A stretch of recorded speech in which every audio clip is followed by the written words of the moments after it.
Hello students, मेरा नाम है अभिषेक वर्मा और स्वागत है आपका हमारे चैनल स्टडी क्लास पे। तो स्टूडेंट, जैसा कि आप सबने थंबनेल में देख लिया है कि हम बात करने वाले हैं द्वितीय वर्ष के विषय योग शिक्षा के महत्वपूर्ण वस्तुनिष्ठ प्रश्न उत्तर यानी कि objectives, multiple choice questions, MCQs. जी हाँ, तो ये वीडियो बहुत ही इंपॉर्टेंट होने वाली है। वीडियो के एंड तक आपको बने रहना है, वीडियो मिस नहीं करना है। सभी मोस्ट इंपॉर्टेंट एमसीक्यूज मैं यहाँ पर बताऊंगा। साथ ही साथ स्टूडेंट, शुरू करने से पहले एक रिक्वेस्ट कि अगर चैनल पर पहली बार आए हैं, चैनल पर नए हैं, तो चैनल को सब्सक्राइब करके बेल नोटिफिकेशन ऑल पर जरूर रखें ताकि फ्यूचर में कोई भी वीडियो आप मिस ना करें, सभी वीडियो आपको सबसे पहले मिले।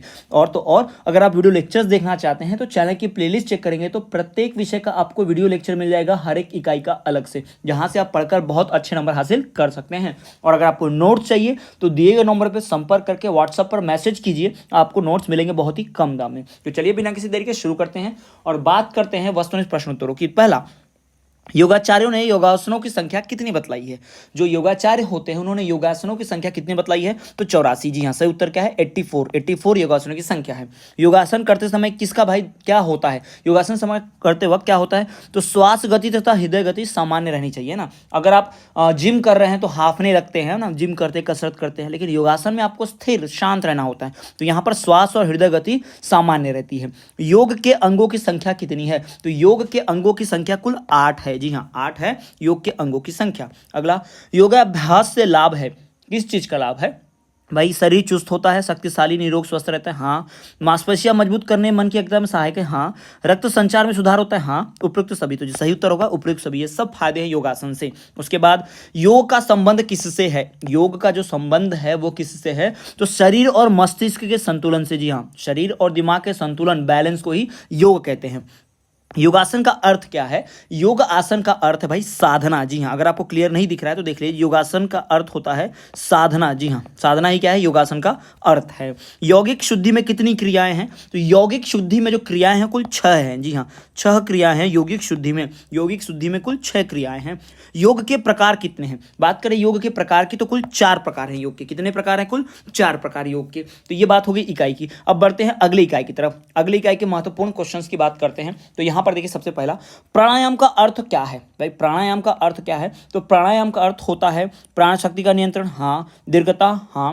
प्रलंबन। हाँ। तो सही उत्तर होगा उपयुक्त सभी।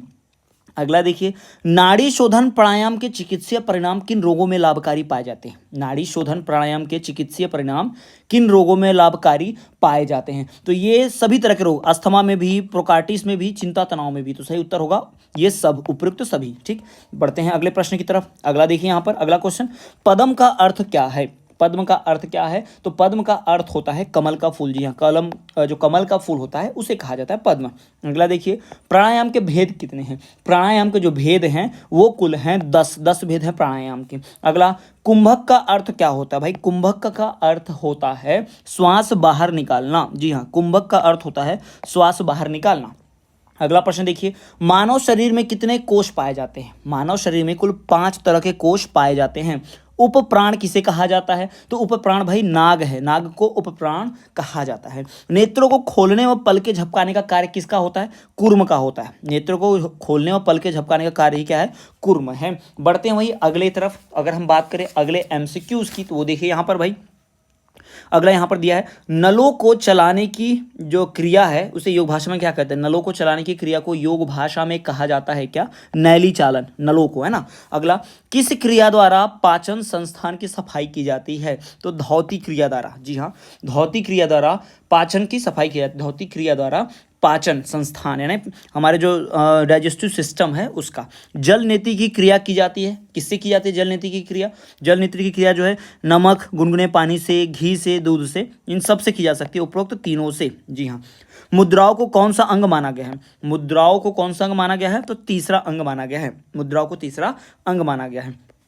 पांचवा, जालंधर बंद की स्थिति शरीर में कहां पर है? जालंधर बंद की स्थिति शरीर में कंठ पर है। कहां पर है?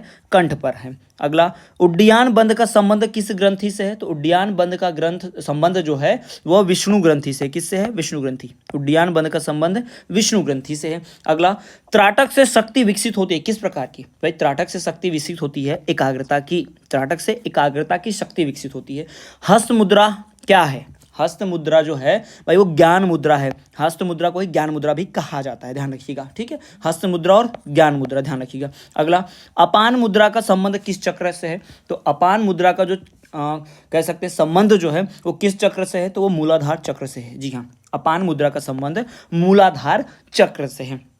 बढ़ते हैं अगले एमसीक्यूज की तरफ। तो अगले एमसीक्यूज की बात करें तो यहीं पर नलों को चलाने वाली हमने देखा है ना। तो ये सारे जो है सबसे महत्वपूर्ण प्रश्नोत्तर जो है इस इकाई के हैं। जी हाँ, इन चारों के हमने सबसे महत्वपूर्ण एमसीक्यूज वस्तुनिष्ठ प्रश्नोत्तर देखे, इनसे ही आपको वस्तुनिष्ठ प्रश्न पूछे जाएंगे और ये पेपर बहुत ही आसान होता है। इसके आपको क्वेश्चन आंसर्स चाहिए, सबको डिटेल में नोट चाहिए तो आप दिए गए नंबर पर व्हाट्सअप मैसेज कर देते हैं, आपको सारा कुछ मिल जाएगा। साथ ही साथ स्टूडेंट चैनल पर पहली बार आए हैं तो चैनल को सब्सक्राइब करके बेल नोटिफिकेशन ऑल पर जरूर रखें, साथ ही साथ आप कमेंट करें।